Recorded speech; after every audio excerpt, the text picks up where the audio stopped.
This is Team Gradelock here. We're here with our winner of our casual series, Brendan. Alright, and let's see what's inside his Nubatama deck.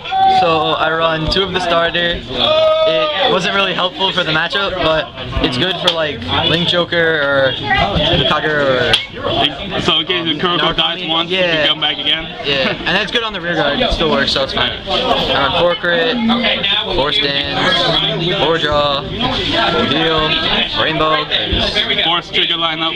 Yeah. Help. The winning card of the deck, Mike. Alright. For Fuki. Let me grab this really quick. Are you still doing it? Yeah. Oh shit. So I run. Alright. The MVP of the deck. The best card in the deck. The only card I really like. Everything else is like too situational. It's the only really good card. The only reason this is a little situational is because your opponent has to have 3 or less. 3 or more now, which I like. Don't forget Colorado. So you just counterblast 1, put in the soul, and you just pick 1 card from your opponent's hand and bind it at random. 3 Void Master. Wasn't that Dread Master? Yeah. I played 3. Void Master sounds a lot cooler. Instead of 1 AK because it's better. Wait, what? Can you drop the AK now? I played 2 AKs. Oh, 2 AKs, okay. So I'd rather run 3 AKs than 2. I mean 1 AK, 2 AKs instead of 1 because like they're just better as like a ride, or you can call it behind the grade 2 and it makes some decent numbers. Alright. These are good because it's like really broken. It just counterblast 1 if you have less cards. Just discard. Your opponent's hand and your opponent discards 1. It's Nubatama's winning image. Yeah. So then you play 2 of the AKs. Pretty good. And you play 4 Perfect Guards, the card that Mike didn't have. You know what? You know what? If you haven't seen this, if you're watching this before our match, watch it because I'm gonna kick the shit out of him. Spoiler alert, he's an asshole. Not really. We're all assholes on the inside. I play 4 Tamehagane. It's only really good in the beginning because once you can ride it just to bind. Yeah, you could also, it works on rear guard, but it's only good in the beginning because you have the grade 3 that does the same thing, but it's better. So like it's dead late game, so you either want to draw it early game or like use it as guard. But it's good to intercept if you use it. And you play 4 of the grade 2. It's pretty decent actually.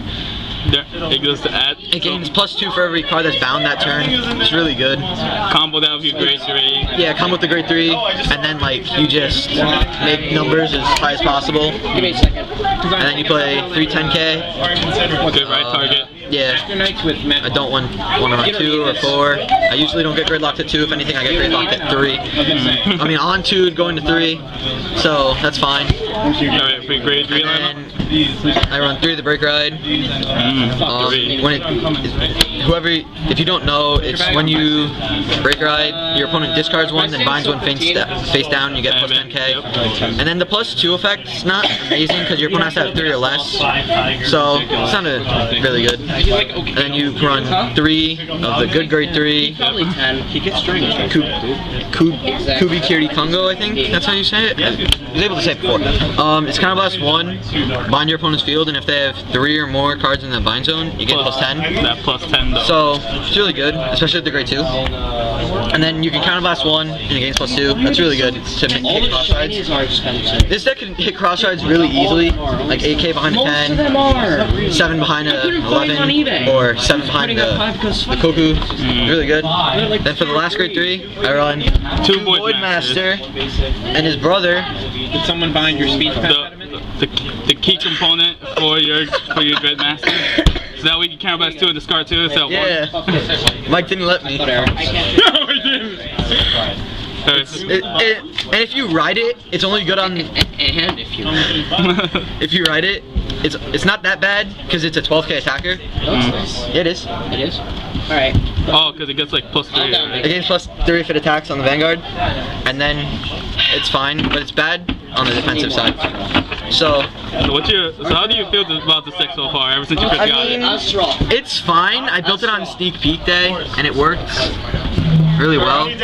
How many? 3 or 4? The only thing I don't like about the deck is how situational, and at every moment, at the certain moment, you want each card, because you don't want Tamehagane at the late game.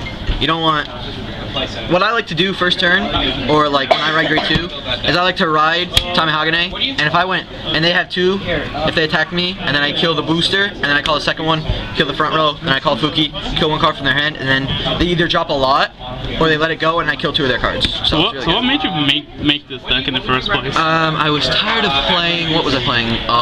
Spike Bros? No, I was tired of playing Ancient Dragons. I was tired of playing that, and I was just wanted something that was decent and fun, and that's what this was. It was fun, and it's able to play really well. It doesn't depend on triggers. It doesn't depend on triggers at all. It just a late Joker. It shows reality. Yeah.